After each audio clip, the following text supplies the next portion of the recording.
Hello မလားခင်ဗျကျွန်တော်ဒီနေ့ပြပြသွားမှာတော့ page quality အမြင်ပြသခဲ့ပြီးဆိုရင်ကျွန်တော် page ကိုဘယ်လို setup လုပ်ပြီးသွားရမလဲဆိုပြီးဒီ video file မှာတိကျလေးပြပြရှင်းပြပေးမယ်ဖြစ်ပါတယ်။များသောအားဖြင့်ကျွန်တော်ဒီ course ပြတင်ဝင်ဒီနဲ့ပတ်သက်ပြီးအရှိ video မှာကျွန်တော်အများကြီးပြပြခဲ့တယ်။ဒီ page setup လုပ်ဖို့လုပ်နေဒီ video မှာအားလုံးအသေးစိတ်လုပ်ပြီးကျွန်တော်ပြပြပေးမယ်။ဒီမှာတစ်ချက်ကြည့်မစင် strategy ဒီမှာ page is a risk to page quality အမြင်ဖြစ်နေတယ်။ edit မှာ page recommendation တစ်ချက်တော့ကြည့်မစင်နဲ့ဒီ not recommendation ဆိုပြီးပြထားပဲဒီပုံစံပြတော့ခဲ့ပြီးဆိုရင်ကျွန်တော် page မှာ reach engagement ကြပါမယ်ဒီဥစ္စာဘာကြောင့်ဖြစ်ရလဲဒီဥစ္စာဘယ်လို fix လုပ်ပြီးတော့ရမလဲဆိုတဲ့ video ခဏလေးကြာရင်ကျွန်တော်ပြပြပေးမယ်အဲ့တော့ကျွန်တော်ဒီ page ကိုလေးတစ်ချက်ပြန်လာပြီးမ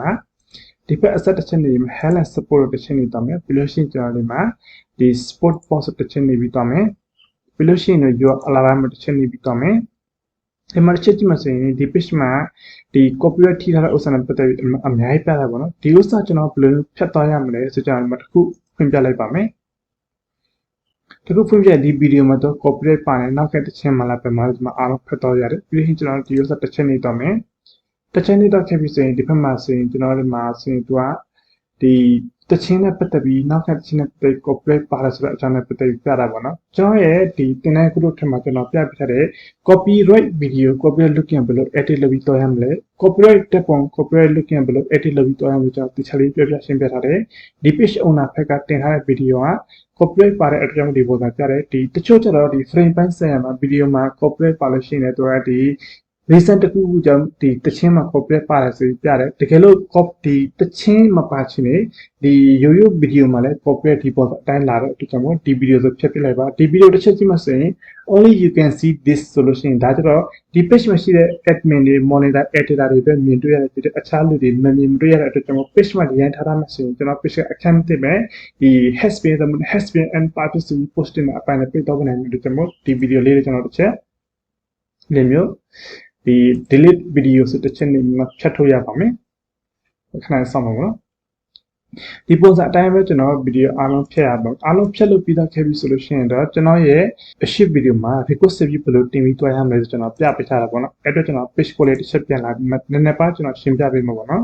်ဒီဥစ္စာနဲ့ပတ်သက်ပြီးအားလုံးနားပေါ်ပေါက်မယ်ဒီ page recommendation ကျွန်တော်အဓိကကျွန်တော်ရှင်းပြပေးမယ်များသောအားဖြင့်ကကျွန်တော်တင်တဲ့ကလူတွေလည်းဒီ page not recommendation ဖြစ်တဲ့ဥစ္စာတွေဒီချာလေးရှင်းပြပေးပါပြောတဲ့အတွက်ကျွန်တော်ဒီမှာတစ်ချက်ကြည့်မှဆိုရင်ဒီမှာတစ်ချက်ကြည့်မှဆိုရင် admin with history of violation community standards ဆိုတဲ့ဥစ္စာဒီ page မှာရှိတဲ့ admin account တွေအားလုံးတက်ရှင်းတက်ရရမယ်ဒီ page မှာရှိတဲ့ admin account တွေလည်းသူတို့ဘက်ကလည်း copy post တင်ထားတဲ့ copy video တင်ထားတဲ့ဒီသူများကိုလာ tag လုပ်ထားတဲ့ဥစ္စာတွေကိုလက်ခံထားတဲ့အဲ့ tag video tag post တွေမှာလည်း copy content valid content ရှိရဆိုရင်ကျွန်တော် page ဒီ post အတိုင်း flash ဖြစ်တဲ့အတွက်ကျွန်တော် error နဲ့ပတ်သက်ပြီးရှိလို့မရဘူးတကယ်လို့ဒီ page မှာရှိတဲ့ admin Facebook account တွေမှာ valid content ပါညာရှိရဆိုအားလုံးဖြတ်ပြီးမှ genuine content ပဲတင်ထားပါဒါမှမဟုတ်ရင်လည်းဒီ page ကနေဒီ edit admin ကို remove လုပ်ပြီးမှ admin အသစ်ခံမှ edit admin အသစ်နဲ့ဘာမှမလုပ်ဘဲနဲ့ page မှာ post ပဲတင်ပြီးတော့ပြပါခင်ဗျာနော်နောက်တစ်ခုကျတော့ကျွန်တော်ဒီ page မှာဖြစ်စေကျွန်တော်ဒီ page admin account မှာဖြစ်စေပေါ့နော်လိမ်ညာမှုဥစ္စာနဲ့ပတ်သက်ပြီးတင်တော့လို့မရလိမ်ညာမှုဆိုတော့ဥစ္စာနဲ့ပတ်သက်ပြီးတချို့ဒီအခုနောက်ပိုင်းမှာ game ကြော်ညာတွေတော်တော်များများပေါ်ထွက်လာတာပေါ့နော်တကယ်လို့ game ကြော်ညာမှာ1000ဘူးလောင်းကြီးထက်လိုက်မယ်ဆိုရင်1000ရမယ်3သိန်းရမယ်7သိန်းရမယ်မျိုးလူတွေဒီလုံးစော်တဲ့စကလုံးမျိုးနဲ့ပါတော့ခဲ့တဲ့ဆိုရင်ကျွန်တော် page မှာဒီပုံစံအတိုင်းဖြစ်တဲ့အတွက်ကြောင့်ကျွန်တော်အဲ့ဒီမျိုးလုံးစော်တဲ့ဥစ္စာပတ်သက်ပြီးတင်လို့မရဘူးဆိုလို့အရာကျွန်တော် page မှာ post တင်တဲ့ခါမှာ1000ဘူးလောင်းလိုက်ရင်တော့3သိန်းရမယ်7သိန်းရမယ်15သိန်းရမယ်ဒီ Facebook rule နဲ့မကန့်ညီတဲ့လောင်းကစားဥစ္စာနဲ့ပတ်သက်ပြီးကျွန်တော်တင်ပြီးတောင်းမယ်ဆိုရင်အနေနဲ့အမြင်ကျွန်တော် page ဒီပုံ flat ဖြစ်ပြီးသွားတဲ့အတွက်ကြောင့်အဲ့ဥစ္စာနဲ့ပတ်သက်ပြီးလောင်းဝလုပ်လို့မရဘူးနောက်တစ်ခုကျတော့ကျွန်တော်ဒီ page ရဲ့ history မှာဖြစ်စေအခုကပြောတဲ့အတိုင်းဒီ admin account ရဲ့ history မှာဖြစ်စေဒီ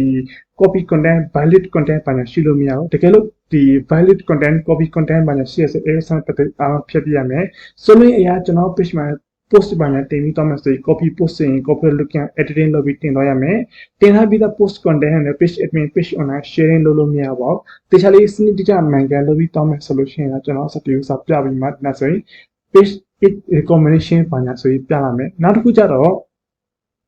page မှာဖြစ်စေဒီ admin account Facebook account မှာဖြစ်စေပေါ့နော် content clickbait ဆိုတော့ကျွန်တော် page မှာတင်လိုက်တဲ့ video တစ်ခုဖြစ်တဲ့အဲ့ဒီ video ရဲ့ထိပ်ကပုံပေါ့ပြော thumbnail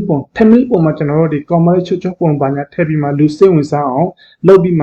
ှဒီကျွန်တော်တို့ customer ကျွန်တော် follower စိတ်ဝင်စားပြီးအဲ့ဒီတက်ပုံအဲ့ဒီ thumbnail ကိုနှိပ်ပြီးသွားမယ်ဆိုရင် thumbnail မှာပါတဲ့အကြောင်းအရာနဲ့အထက်မှာပါတဲ့ video အကြောင်းအရာတခြားစီဖြစ်တယ်ဆိုလို့ရှိရင်လိမ်ညာမှုနဲ့ပ ပတ်သက်ပြီးဖြစ်တဲ့အတွက်ကြောင့် clickbait ခေါ်တဲ့အတွက်ကြောင့်အဲ့အစံပတ်သက်ပြီးလုံးဝလုပ်လို့မရဘူး Facebook account မှာ page မှာလုပ်လို့မရပါဘူးနောက်တစ်ခုကျတော့ဒီ spam ဆိုတာဖြစ်တဲ့အကြောင်းအများကြီးရှိတယ်ကျွန်တော် page မှာစကားပြောတဲ့ screenshot ဒါမှမဟုတ် Facebook နဲ့ဆက်စပ်မှုရှိတဲ့ screenshot တွေကိုရိုက်ပြီး page မှာတင်ပြီးတော့မှဆိုရင်တူတရ privacy ပိုင်းဆိုင်ရာချိုးဖောက်တဲ့ဆိုမှကျွန်တော် page အတွက် issue လေးတွေဖြစ်တဲ့ spam လေးတွေလာတဲ့အတွက်ကြောင့်အဲ့အစံပတ်သက်ပြီးလုံးဝလုပ်လို့မရဘူးအကယ်လို့ကျွန်တော် page မှာမဖြစ်မနေ live group အနေနဲ့ page messenger မှာ Facebook messenger မှာစကားပြောတဲ့ screenshot အခြားလူတွေအခြား Facebook account screenshot ရိုက်ပြီးတင်မှာဆိုရင်အဲ့ဒီ screenshot နည်းနည်းလေး crop လုပ်ပြီးမှ screenshot ပေါ်မှာကျွန်တော်တို့ page name ဖြစ်ဖြစ် page logo ဖြစ်ဖြစ်တခုခု add လုပ်ပြီး page မှာတင်ပြီးတော့မှဆိုရင် spam ကနေလုတ်နေတယ် spam ဆိုတာဖြစ်တဲ့အကြောင်းအများကြီးရှိနောက်ထပ်ဒီကျွန်တော် page မှာဖြစ်စေ Facebook account မှာဖြစ်စေကျွန်တော် post တဲ့ခါမှာ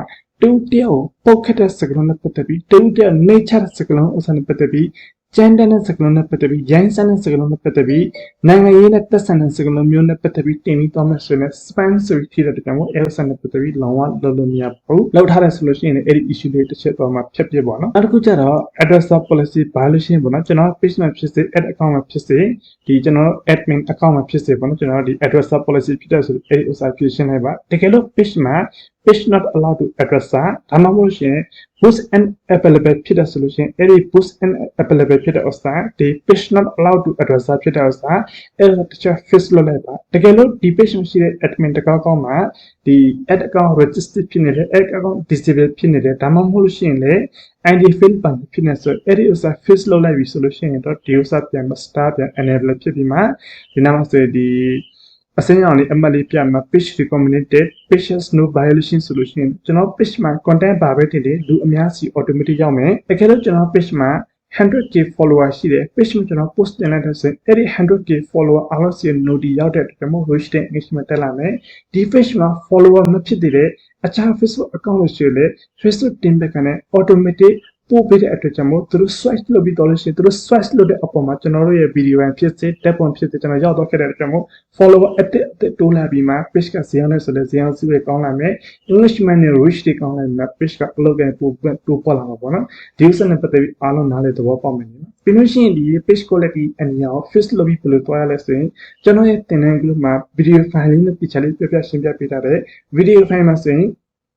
affiliate link affiliate မှာစာပါ video နဲ့တွဲရလုပ်ပြီးတင်ထားပြီးတဲ့ရှိတယ်ကျွန်တော်အဲ့ဒီ video တစ်ချက်တွားကြည့်မှကိုယ်တိုင်ဖြည့်ရှင်းတော့လို့ရပါတယ်ခင်ဗျာနော်ဒီ video ဒါလောက်ပဲအားလုံးကျွန်တော်ကျေးဇူးတင်ပါတယ်တကယ်လို့လူချင်းမင်းတို့နားမလဲတာမသိတဲ့ရှိရင်အောက်က comment မှာတစ်ဆင့်ရေးမှမေးမြန်းနိုင်တယ်ဒါမှမဟုတ်ရင်လည်းဒီအပေါ်ကဒီ viral phone အဆင့် contact လုပ်မှမေးမြန်းနိုင်တယ်အားလုံးကျွန်တော်ကျေးဇူးတင်ပါတယ်